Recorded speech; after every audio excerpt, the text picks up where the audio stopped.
ಇಲ್ಲೇ ಹೋರಾಟ ಮಾಡೋದಕ್ಕೂ ವ್ಯತ್ಯಾಸ ಇದೆ. ನಾವು ಏನು ಮಾಡ್ತಾ ಇದೀವಿ ಅಂದರೆ ಎಷ್ಟು ಬೇಗ ಕೆಲಸ ಮಾಡ್ತೀವಿ ಅಷ್ಟು ಬೇಗ ಕೆಲಸ ಮುಗಿಸಿದ ತಕ್ಷಣ ಮುಗಿಸೋಕ್ಕೆ ಪ್ರಯತ್ನ ಮಾಡ್ತಾ ಇದ್ದೀವಿ. ಅವುಗಳಿಗೆ ಅಡಿಷ್ನಲ್ ಪ್ಲ್ಯಾಂಟ್ಗಳನ್ನು ಕಾಂಕ್ರೀಟ್ ಮಿಕ್ಸ್ಗಳನ್ನ ದಿನನಿತ್ಯ ಜಾಸ್ತಿ ಮಾಡಿ ಇನ್ನೂ ಜಾಸ್ತಿ ಮಿಷಿನರಿ ತಗೋಬೋದು. ಈ ಥರ ಒತ್ತಡ ಹಾಕಿ ನಾವು ಬೇಗ ಮುಗಿಸ್ತೇನೆ. ಇದು ಕಷ್ಟ ಇದೆ. ಅಣ್ಣ ಹೇಳ್ದಂಗೆ ಇದು ಆಗಿದ್ದು 2018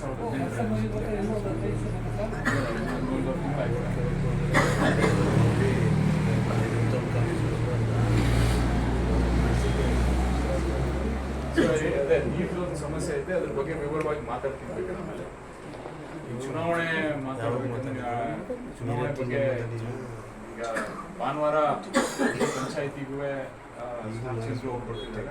ಅದಕ್ಕೆ ಪೂರ್ವಭಾವಿಯಾಗಿ ನಾವೆಲ್ಲ ನಮ್ಮವರೆಲ್ಲ ಸೇರ್ಕೊಂಡು ಸಭೆ ಮಾಡಬೇಕು ಅಂತ ಪ್ರತಿ ಪಂಚಾಯತಿಗಳು ಮಾಡ್ತಾ ಇದ್ದೀವಿ. ಅದಕ್ಕೆ ತಾವೆಲ್ಲ ಹೆಚ್ಚಿನ ರೀತಿಯಲ್ಲಿ ಸಹಕಾರ ಕೊಡಿ.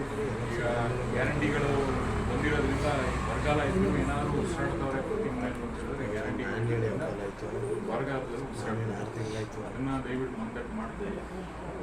ಬೆಳೆಗಳಿಲ್ಲದೆ ಇರ್ಬೋದು, ಬೇರೆ ಎಲ್ಲ ಕೈ ಕೊಟ್ಟಿರ್ಬೋದು. ಆದರೆ ಜೀವನ ಮಾಡೋಕ್ಕೆ ದಿನನಿತ್ಯ ಸಮಸ್ಯೆ ಆಗಬಾರ್ದು. ಇದರಿಂದ ಈ ಕಾರ್ಯಕ್ರಮನ ಸರ್ಕಾರದವರು ರೂಪಿಸಿದ್ದಾರೆ. ತಳಮಟ್ಟದಿಂದ ಎಲ್ಲರನ್ನೂ ಮೇಲಿಕ್ಕೆ ಎತ್ತಬೇಕನ್ನೋದು ಗುರಿಯಿಟ್ಕೊಂಡು ಮಾಡಿದ್ರು. ಇದನ್ನು ದಯವಿಟ್ಟು ಮಂದಟ್ಟು ಮಾಡಿಕೊಡಿ ಎಲ್ಲರಿಗೂ, ಮನೆಯವ್ರಿಗೂ. ಈ ಗ್ಯಾರಂಟಿಗಳು ನಿಜವಾಗ್ಲೂ ಇದ್ರ ಇಂಪ್ಯಾಕ್ಟ್ ಗೊತ್ತಾಗಬೇಕು ಅಂತ 1 ವರ್ಷ 2 ವರ್ಷ ಆದರೆ ನಿಜವಾಗ್ಲೂ ಗೊತ್ತಾಗುತ್ತೆ. ಯಾಕಂದರೆ ಎಲ್ಲರೂ ಮನೆಗಳಲ್ಲಿ ಅವರ ಆರ್ಥಿಕ ವ್ಯವಸ್ಥೆ ಮೇಲೆ ಕೊಯ್ತಾ ಇರೋದನ್ನ ಅವ್ರಗಳಿಗೆ ಗಮನಕ್ಕೆ ಬರ್ತದೆ.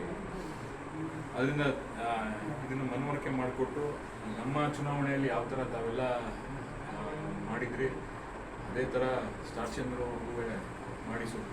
ಅವ್ರಿಗೂ ನಮ್ಮ ಕ್ಷೇತ್ರದಿಂದ ನಮ್ಮ ಮುಂದಕ್ಕೂ ನಮ್ಗಳಿಗೆ ಅನುಕೂಲ ಆಗಲಿ ಅನ್ನೋ ನಿಟ್ಟಿನಲ್ಲಿ ಏನೇ ಆಗಿದ್ರು ಚುನಾವಣೆಯಲ್ಲಿ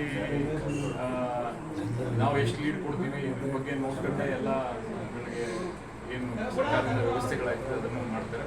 ಅದಕ್ಕೆ ದಯವಿಟ್ಟು ಅವುಗಳೆಲ್ಲ ಹೆಚ್ಚಿನ ಸಂಖ್ಯೆಯಲ್ಲಿ ನಾವು ಏನೇ ಕಾರ್ಯಕ್ರಮಗಳು ರೂಪಿಸ್ಬೋದು. ಆದರೆ ಕೊನೆಗೆ ವೋಟಿನ ದಿನ ಎಷ್ಟು ವೋಟ್ ಹಾಕ್ಸ್ಕೊಳ್ತೀವಿ ಅನ್ನೋದೇ ಮಾನದಂಡ. ಅದನ್ನ ದಯವಿಟ್ಟು ಹೆಚ್ಚು ಗಮನ ಕೊಡಿ ಅಂತ ಕೇಳ್ತಾ, ದಯವಿಟ್ಟು ಎಲ್ಲರೂ ಸಹಕಾರ ಕೊಡಿ.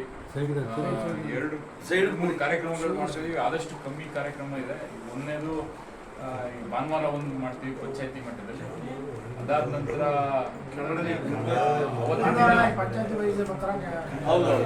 ಪಂಚಾಯತಿ ಒಂದು ರೋಡ್ ಶೋ ಅಂದ್ರೆ ಈಗ